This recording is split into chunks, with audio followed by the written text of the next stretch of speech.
Right, create space and become a business leader, not the business. That's right. I think that's a big problem for people. Well, real estate especially. Yeah. You know, I think in most other businesses, it's just a very obvious progression. You know, okay, you got to wear all the hats. You got to be the janitor. As everybody knows this kind of analogy, right? In real estate, you're like, yeah, but I'm the top salesperson. Right. Okay, well, you got to find your replacement. In any business, if you want to move up, you got to find your replacement. Of course. Okay, but then my clients, though, they're not gonna like me or like you as much as they would like me. I'm like, I guarantee that's not true. That's a mindset problem. And my replacement, her name's Crystal Simons, who's on our team, is our top producer. She, for lack of a better term, runs the entire show with my director of ops, Andrew Lombardo. And all of my clients, they're like, yeah, we just prefer to connect with Crystal because she's just so much better than you. And I'm like, okay, fine, fair enough. It's so funny you say that because like I've been transitioning through that over the past couple of years, you know, like you're in a mindset of like, I'm making all this money, I'm an agent, you know, like it's great, my people, I know how to handle them properly. When do you start to hand that torch off? And I think for me personally, it started like slowly. Like I said, okay, I'm only going to transact this type of person and this price point. So that's how it slowly progressed. And then that starts to build up because you need to create space for yourself as an entrepreneur. I find you can only do so many things in one day. So you need to create space for you to be able to find those opportunities to do new things, to make that space up and have, you know, the ability to take more things on, right? Yeah.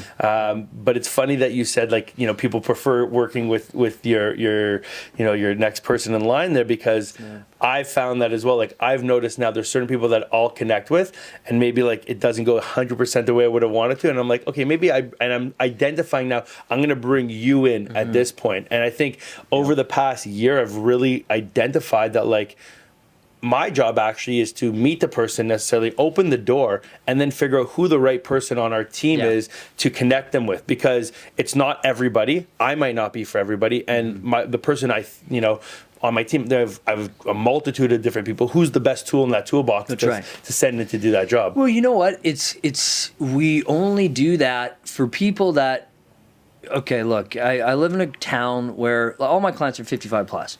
Right? So if somebody is a good client of mine or a friend of mine or somebody I play hockey with or somebody I know through my son's school or whatever, they chose to work with me even though I've only lived there for 6 years as opposed to somebody who's been there 40 years and was number one before I came along. They chose to work with me because of my personality, because of my attitude, right? So it's not like I would just say, oh, great, John, nice to meet you. Yeah, you want to go see 123 Main Street? Crystal will meet you there. Yeah. So we do that for some people, but not for those types of connections, especially in the community, right? So I'll take them, you know, to our office for a coffee, and I'll meet them with Crystal. Right, so there's certain ways and systems that you can implement right away that, you know, makes that transition super easy. Absolutely. And especially I find being upfront. Yeah. So being an agent-to-agent referral agent, so 90% of my business is that, right? So we did over 54 agent-to-agent connections last year. And so at first I was like, because I run a Facebook group of 30,000 realtors with a few other admins, and I see, like, if I'm going to reach out to you and you pass me off to your other, you know, blah, blah, blah, and I get that. You know, they chose you because of your brand and your reputation. Right. But what I found is that once you're honest right off the bat, people don't seem to care. Right. They just wanted to make sure that that initial connection was done through you. Well, it's like the same thing with anything. If you set the groundwork up, and you set the setup is there, it's gonna flow in there. And I agree with you, like being honest from the beginning. And it's like, well, you've passed this person on to me. I'm going to ensure that the job gets done to the best possible way it can be done. Yep. Whether that's me going there and handling this myself, or having Crystal do it, or having John Smith do it. It doesn't matter who's going to do it. The job is going to get done to the best ability it possibly 100%. Can and get across. And people have that problem. And you know, like guys like us who are so involved, I can see it. You know, when you're touring me around your office, I can see that you're a big piece of this, right? And it's every single deal, no matter how smooth or wretched that path is to get it done. people ask me questions along the way the entire time. So we've made sure, like, just like how you have glass walls, it's an open door policy. So we encourage our agents to ask us absolutely anything, so that there is no hiccups in the path. It's as smooth as possible. You know that you're going to answer. I mean, that was always my biggest pitch for the longest time of like, you have access to me 24/7. Call me anytime. I think now I'm like, it's like you have access like 15. There's a few hours that I don't like to be called, but we're always here to help. And like you said, having your hand in every deal, it doesn't matter if it's your specific or anybody on your team, helping them get across the line. And that's why people work with people like us. That's right. They want to be on, they want to know they're supported. And I think real estate now, especially the way things are evolving, like there's so many changes happening to the industry, from brokerage models to the type of brokerages agents want to work with and what they're getting out of those brokerages. I was meeting with this morning just like a traditional brokerage, a very well-known name, and they're like, we don't really have, like, other than us, the leaders of this thing, we don't have much to offer our agents anymore. Like, we have a name, there's a brand behind it, and we're incredible leaders and we can support our agents. But agents now, especially good ones that want to grow and want to succeed, they need more than just that. That's right. And how you're building it around, right? Okay, so that's super interesting, because I said that on a couple of podcasts that I've been on over the past 12 months. The dynamics in which a brokerage offers its value in the way that new real estate is going, it's very, very minimal. Right? So forget the client side. I mean, a brokerage, I'm sorry, but just because you have a brokerage that does the most sales does not mean that you're the right fit for the client. So saying that, hey, we're number one in the world, great. That means that you've got the most agents and you're doing well. That's fantastic. But what does it mean for this actual client? So the brokerage offering actual value to the client, I don't believe in. I don't think that's anything. It's what I can offer and what you can offer. You choose a shitty agent with the best brokerage, it doesn't matter. Now let's talk about what the brokerage can offer, because here it is. When I started with Revel, our big thing was culture, training, and we had in-house marketing.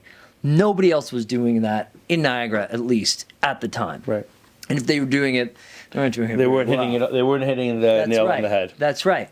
But as brokerages grow, and as the desire for realtors to join teams, the brokerage's value gets less and less, and the team leader or whoever's running the network or collab or whatever you want to call it, tiers, upline, downline, sideline, whatever horizontal, whatever you want to call it, those people are the ones that are offering the most value now.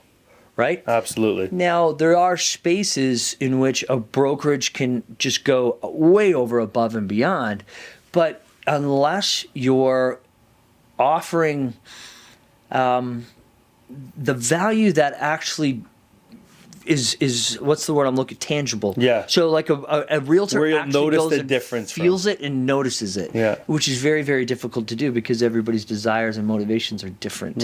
So it's very interesting that you said that, because I do agree, and it's just because people used to always say this all the time. It's like, oh, it just matters about your brokerage manager. I'm like, when I started in real estate, my brokerage manager didn't do anything. I didn't even know that I didn't even know that they existed around. That's right. But now the model of a brokerage manager is completely different. Right? So it's not just somebody behind a desk like, oh yeah, if you need help, just run it by me. No, these are people that are scheduling events, scheduling social events, hiring out or outsourcing coaching. Like now we're bringing Kathleen Black.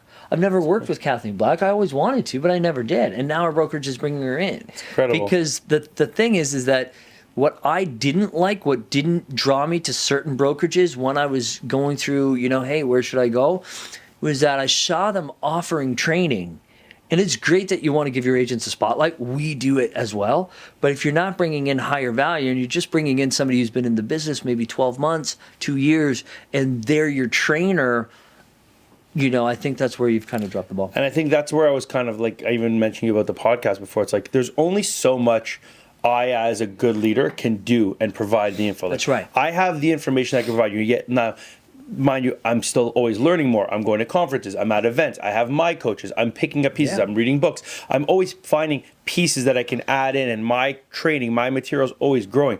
But there's always going to be somebody else who's bigger, better, who knows more. And I think that one of the things I noticed from COVID now is that like the access to those types of people has never been better. Yes, I totally agree. And I think that there's people, even like yourself right now, like wanting to come onto this podcast to be with us here, that's giving information out. Like people who care to grow and who are thought leaders in the space, they want to give the information. They want to network with people. Care to grow. I think that's the biggest thing.